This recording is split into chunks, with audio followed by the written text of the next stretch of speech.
Amin. Great, haleluya. Shalom saudara yang dikasih dalam Tuhan. Sama-sama bilang sama saya pagi hari ini, Yesus mengasihi saya. Taruh tangan kanan kita di dada, sama-sama bilang sama saya, Yesus mengasihi saya. Amin. Itu sebabnya kita harus mengasihi orang-orang di sekeliling kita. Kenapa? Karena kasih Kristus itu sudah memenuhi hidup kita.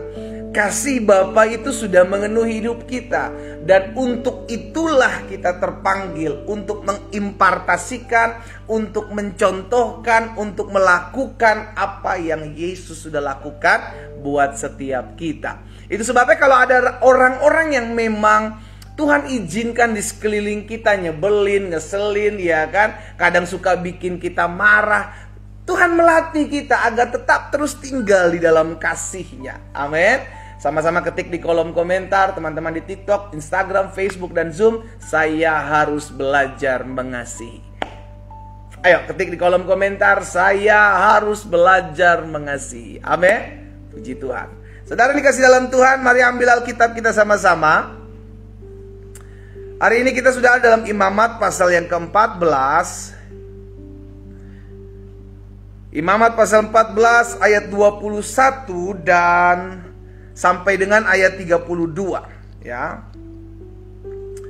Imamat pasal 14 ayat 21 sampai dengan ayat 32. Kemarin kita sudah belajar di hari Jumat. Sebelumnya Imamat 14 ayat 10 sampai dengan ayat 20. Ya, dimana ketika orang ditahirkan, orang dari penyakit kusta ini, karena kita masih bahas penyakit kusta, banyak amat pendeta penyakitnya, iya kan, karena pasal 13 dan pasal 14 dari kitab Imamat ini mengajarkan kepada setiap kita apa yang harus kita lakukan. Banyak hal yang kita dapati ketika kita membaca hal ini, ya, mempelajari hal ini. Dalam kita melakukan dalam keseharian kita, rema apa yang kita dapati untuk kita jalankan dalam kehidupan kita. Ya, ada banyak hal dari ayat pasal 13 saya bagikan, dan sekarang kita masuk dalam pasal 14. Banyak pembelajaran untuk kita benahi hidup kita, untuk kita perbaiki hidup kita, untuk kita semakin hari semakin disempurnakan. Dan sekarang kita masuk di ayat yang selanjutnya, ayat 21 dari Imamat pasal 14, ayat 21 sampai 32 bilang begini.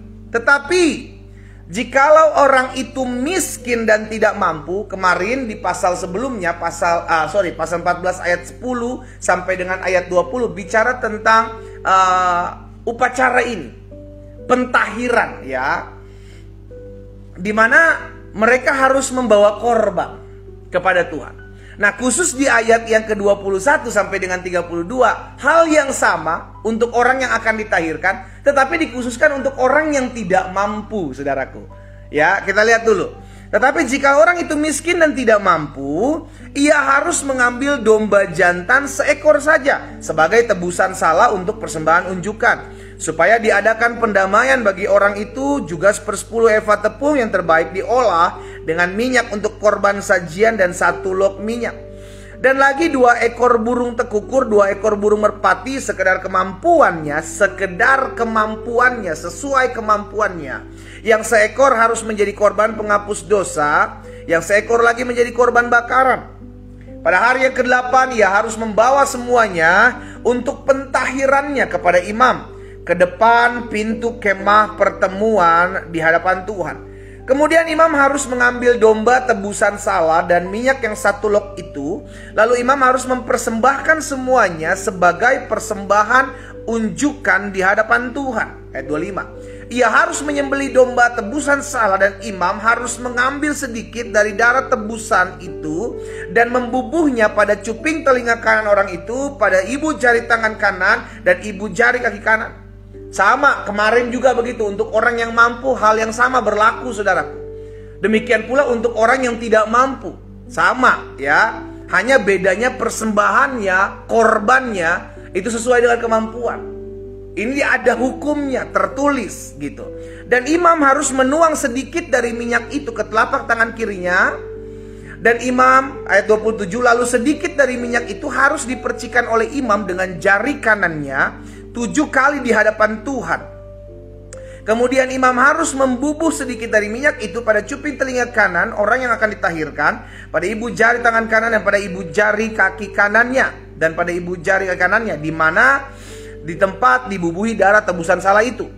Dan minyak selebihnya harus dibubuhnya pada kepala orang yang akan ditahirkan, supaya diadakan pendamaian bagi orang itu di hadapan Tuhan. Ayat 30, perhatikan. Lalu ia harus mempersembahkan seekor dari kedua burung terkukur atau anak burung merpati yang dibawa orang itu sekedar kemampuannya.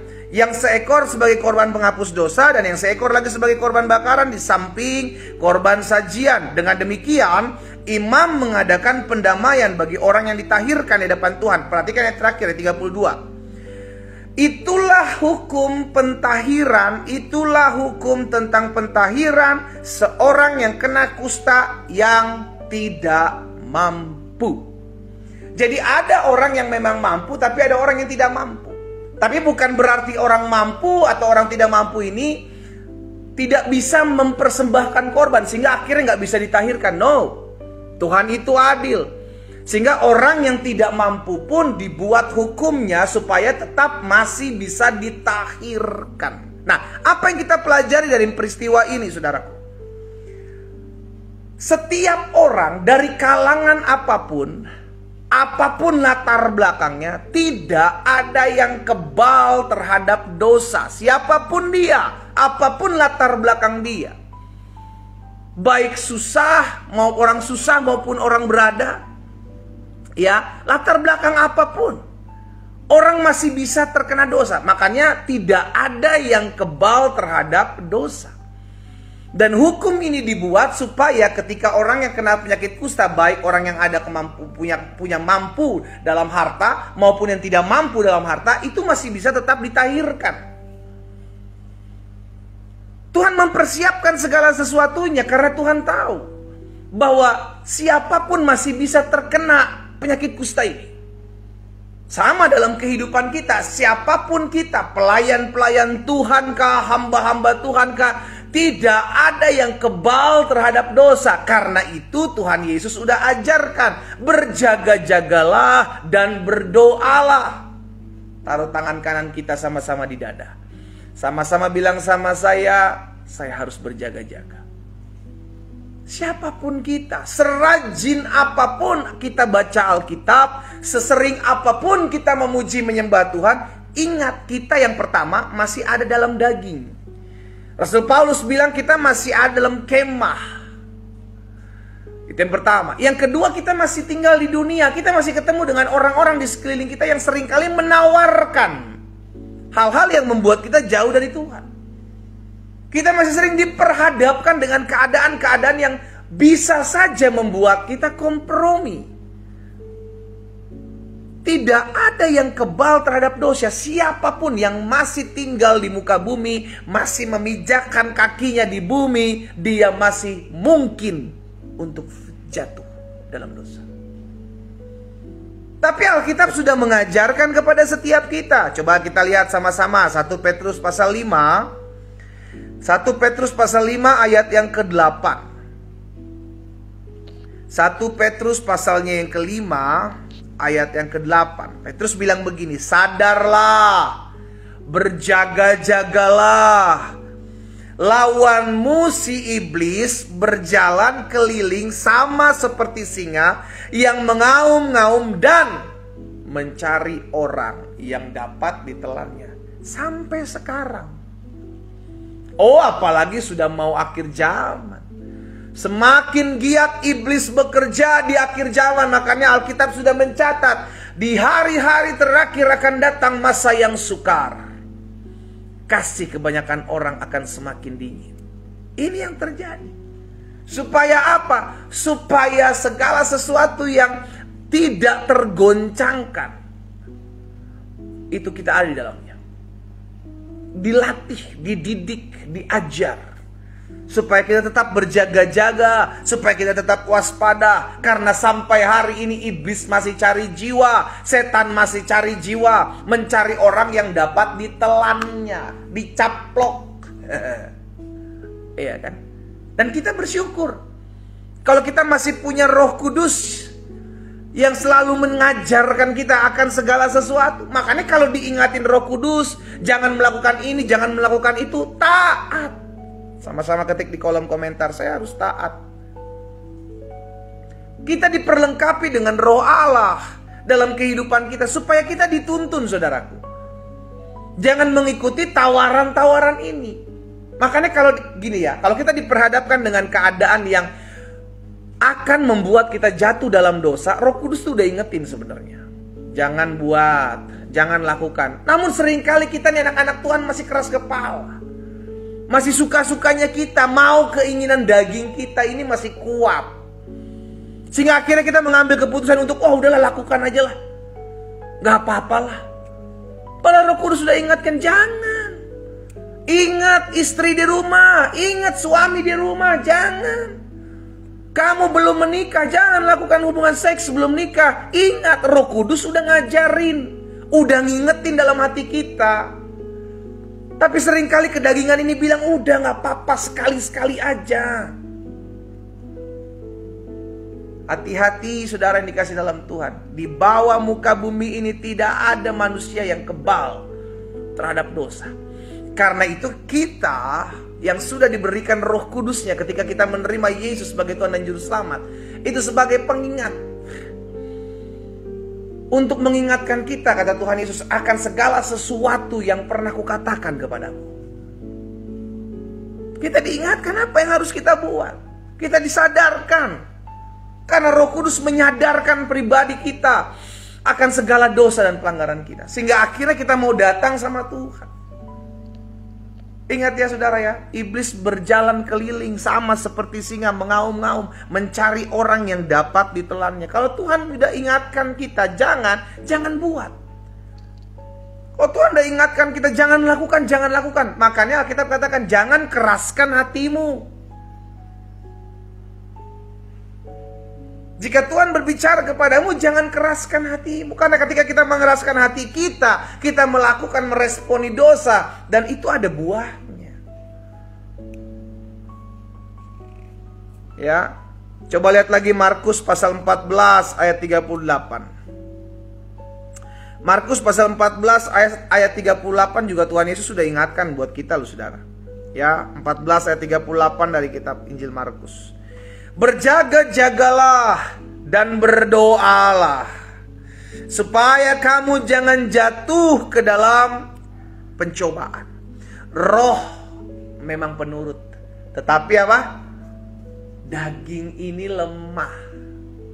Roh memang penurut, tetapi daging ini lemah. Selama kita masih tinggal dalam daging, kita masih berjuang. Itu sebabnya ikutilah keinginan-keinginan roh. Karena dalam hidup kita ini ada dua keinginan yang seringkali berjuang. Keinginan roh dan keinginan daging itu bertolak belakang. Kalau kita sering merenungkan firman Tuhan, maka keinginan roh kita akan kuat. Dan kita dimampukan oleh Roh Kudus untuk melakukannya. Tapi kalau kita nggak pernah baca firman, kita juga jarang berdoa. Saudara ingat ya perkataan Tuhan Yesus, berjaga-jagalah dan berdoalah. Kalau kita nggak pernah berdoa, kita cuma berjaga-jaga, kita akan lemah. Kenapa kita berdoa? Supaya kita terkoneksi dengan surga. Orang yang menanti-nantikan Tuhan akan mendapatkan kekuatan yang baru. Jadi tatkala kita diam di hadirat Tuhan, kita udah mulai lemah, diberikan Tuhan kekuatan. Hari ini saya mengajak setiap kita umat Tuhan, dimanapun kita berada, sesuai dengan Imamat 14 ayat 20 sampai dengan 32 ini, kita diingatkan bahwa setiap orang, siapapun dia, apapun latar belakang dia, dari manapun dia berasal, suku apapun, semua sangat teramat mungkin untuk bisa jatuh dalam dosa. Tapi Alkitab sudah mengajarkan kepada kita, yang pertama, berdoalah. Yang kedua, berjaga-jagalah. Sadarkan diri kita bahwa kita ini anak-anak Tuhan. Sadarkan diri kita bahwa sampai hari ini iblis masih cari jiwa. Saya gak boleh kalah. Ingat ya saudara, setiap hari kita ditawarkan loh. Setiap hari ada yang kita ditawarkan. Keinginan-keinginan yang tidak memuliakan Tuhan itu setiap hari ditawarkan. Bayangkan kalau tiap hari kita nggak berdoa, tiap hari kita nggak baca firman, kita akan lakukan itu. Dan tahukah saudara, di akhir zaman ini dosa merupakan sebuah kebanggaan. Bukan lagi sebuah hal yang memalukan, no. Dosa merupakan sebuah kebanggaan di akhir zaman. Orang nggak lagi malu terhadap dosa. Justru malah mengumbar-umbar dosa. Gua dong udah tidur sama pejabat ini, gua udah tidur sama dia dong. Gak malu untuk mengumbar dosa. Kenapa? Ini akhir zaman. Segala sesuatu yang bisa digoncangkan akan digoncangkan. Kalau iblis tidak bisa menahan kita beribadah kepada Tuhan, kalau iblis tidak bisa menghalangi kita memuji dan menyembah Tuhan, maka dia akan membuat kita jauh dari hadirat Tuhan dalam keseharian. Mungkin kita bisa beribadah setiap minggu, tapi dalam keseharian kita, dalam kesibukan kita, dalam aktivitas kita tetap melakukan hal-hal yang tidak memuliakan nama Tuhan. Engkau hanya pakai jubah rohanimu pada saat hari Minggu beribadah kepada Tuhan. Saya berdoa sehingga umat yang oleh Tuhan percayakan saya layan dalam doa pagi online ini. Engkau yang pebisnis, engkau yang pengusaha, engkau pelajar, engkau ibu rumah tangga, siapapun, apapun latar belakangmu, berjaga-jagalah. Ya, berjaga-jagalah. Karena ini adalah hari-hari terakhir. Iblis akan cari jiwa banyak-banyak untuk merebut, untuk mengikut dia dalam kekekalan di api neraka. Bersyukurlah karena kita punya Roh Kudus yang mengingatkan kita apa yang boleh kita lakukan, apa yang harus kita lakukan, dan apa yang tidak boleh kita kerjakan, apa yang tidak boleh kita buat. Kita punya Roh Kudus. Karena itu ikuti tuntunannya.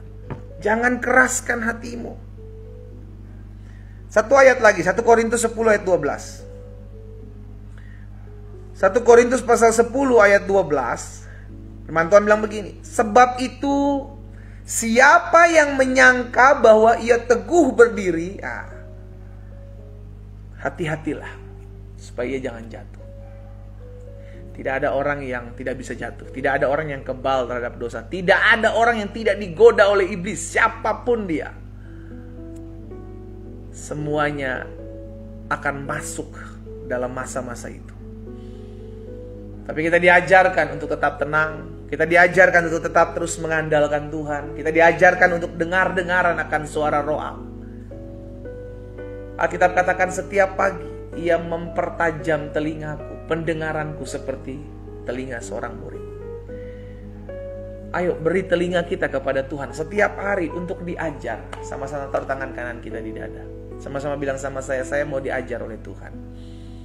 Sehingga apapun yang Tuhan mau untuk kita lakukan, apapun yang Tuhan mau untuk kita kerjakan, kita buat. Kenapa? Karena kita memiliki telinga seorang murid.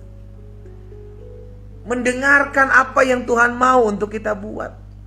Dan melakukan apa yang Tuhan kehendaki untuk kita kerjakan. Berjaga-jagalah.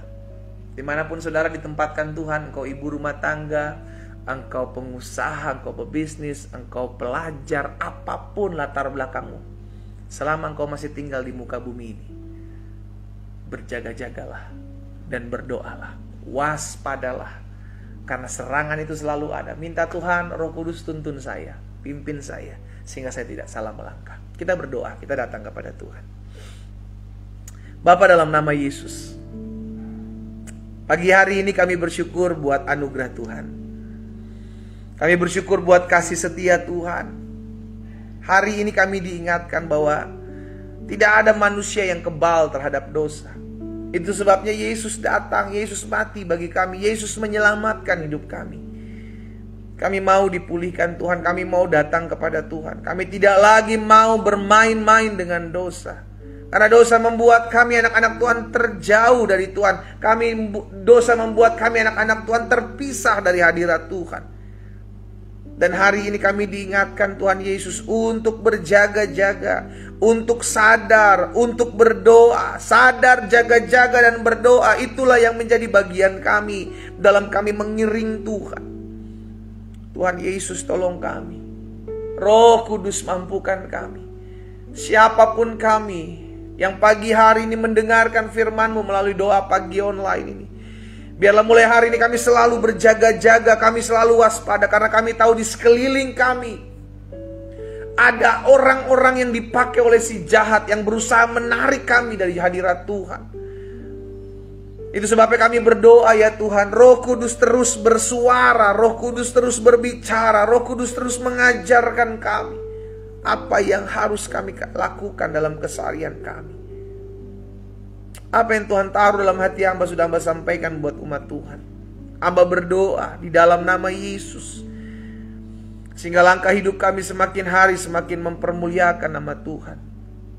Apapun yang kami buat, apapun yang kami kerjakan, kami percaya ada anugerah Tuhan, ada pertolongan Tuhan, ada kasih setia Tuhan yang menopang kami, yang menyertai kami, yang menolong kami. Sehingga kemampuan kami, kesanggupan kami untuk tetap terus berjalan dalam kebenaran, itulah yang Tuhan buat dalam hidup kami. Betul, sampai hari ini kami masih diperhadapkan dengan pergumulan, dengan tantangan, dengan beratnya himpitan kehidupan. Tapi itu tidak menjadi alasan untuk kami tidak berjalan dalam kebenaran. Hamba berdoa dalam nama Yesus, dalam nama Yesus, sehingga anak-anak Tuhan dimanapun mereka berada pagi hari ini tetap berjalan dalam kebenaran, tetap tinggal dalam kasih Allah, tetap melakukan firman Tuhan sesuai dengan apa yang Tuhan mau untuk kami kerjakan. Sekalipun setiap kami diperhadapkan dengan keadaan-keadaan yang membuat kami bisa saja melakukan apa yang tidak memuliakan Tuhan, tapi hamba berdoa di dalam nama Yesus, sehingga setiap keputusan yang anak-anak Tuhan ambil adalah keputusan yang memuliakan Tuhan.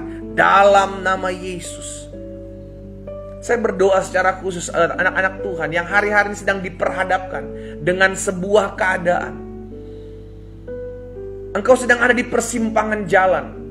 Engkau mau melangkah, tapi langkah yang kau ambil itu seakan-akan membuat engkau jauh dari Tuhan. Tapi di sisi lain ada langkah yang membuat engkau bimbang. Saya mau berdoa buat saudara, jika itu yang terjadi hari-hari dalam hidupmu, engkau sedang ada di persimpangan jalan, engkau bingung melakukan hal-hal apa yang mau memuliakan Tuhan. Dalam hatimu engkau Tuhan taruh, lakukan apa yang memuliakan Tuhan. Tapi di perhadapan yang kau hadapi hari-hari ini, kau sedang ada dalam kebimbangan. Jika itu dirimu, taruh tangan kananmu di dada. Saya mau berdoa buat saudara. Bapa, hamba berdoa buat setiap anak-anak Tuhan yang hari ini sedang ada di persimpangan jalan. Di hadapan mereka diperhadapkan dengan pilihan. Apakah mau melakukan apa yang memuliakan Tuhan, atau apa yang melakukan apa yang tidak berkenan kepada Tuhan. Namun hari ini hamba berdoa dalam nama Yesus, tetapkan, teguhkan hati mereka ya Allah Roh Kudus, untuk mereka melakukan apa yang memuliakan nama Tuhan.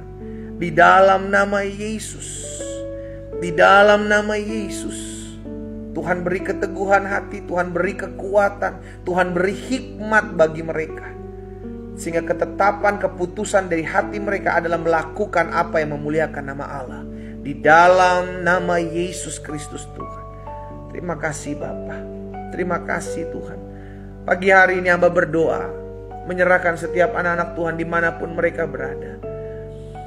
Kami yang membawa pokok-pokok doa kami, yang menuliskan di kolom-kolom komentar ya Tuhan, hamba berdoa di dalam nama Tuhan Yesus, biarlah Tuhan campur tangan dalam hidup mereka. Setiap doa yang kami bawa di altar kudus Tuhan, kami percaya Tuhan mendengar setiap seru doa kami. Kami percaya ada campur tangan Tuhan dalam keseharian hidup kami. Di dalam nama Yesus, berkat-Mu ada atas masing-masing kami Allah. Hamba berdoa buat yang sakit pagi hari ini, Tuhan jamah dan sembuhkan dalam nama Yesus. Kami percaya tubuh kami bukan sarang sakit penyakit, tubuh kami adalah bait kudus Tuhan. Karena itu kami menghardik segala kelemahan tubuh, segala sakit penyakit, bahkan campur tangan kuasa kegelapan, kami menghardiknya keluar dalam nama Yesus. Keluar dari tubuh kami. Biarlah bilur-bilur-Mu ya Tuhan Yesus menyembuhkan setiap kami. Dalam nama Yesus Kristus Tuhan. Terima kasih Bapa. Pagi hari ini juga hamba berdoa, memberkati setiap rumah tangga yang ada. Oh Tuhan, jaga, Tuhan pagari setiap rumah tangga ya Tuhan. Tuhan tolong agar rumah tangga dari anak-anak Tuhan ini tetap ada di hadapan Tuhan sampai selama-lamanya. Tuhan jaga hati suami-suami, Tuhan jaga hati istri-istri untuk tetap selalu ada di hadapan Tuhan. Saling mengasihi, saling mencintai, saling menghargai. Harmonis ada dalam rumah tangga mereka.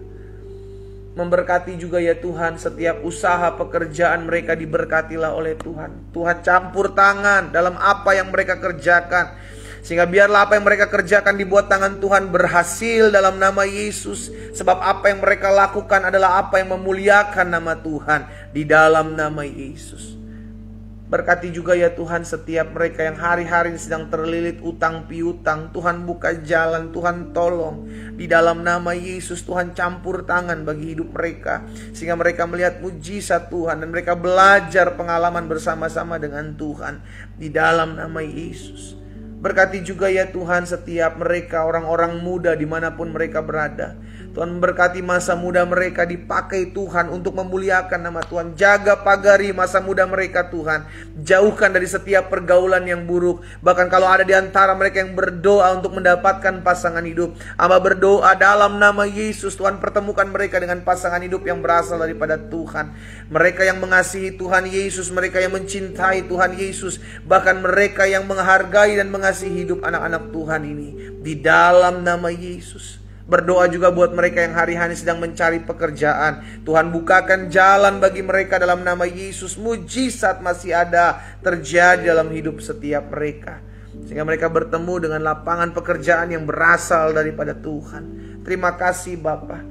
Pagi hari ini juga Hamba berdoa biar ada pemulihan, terjadi rekonsiliasi hubungan anak dengan orang tua, hubungan suami dengan istri, hubungan mertua dengan menantu, hubungan adik dengan kakak dipulihkan. Bahkan kalau ada om tante yang sedang ribut, sedang bermasalah dengan ponakan-keponakannya juga dipulihkan dalam nama Yesus.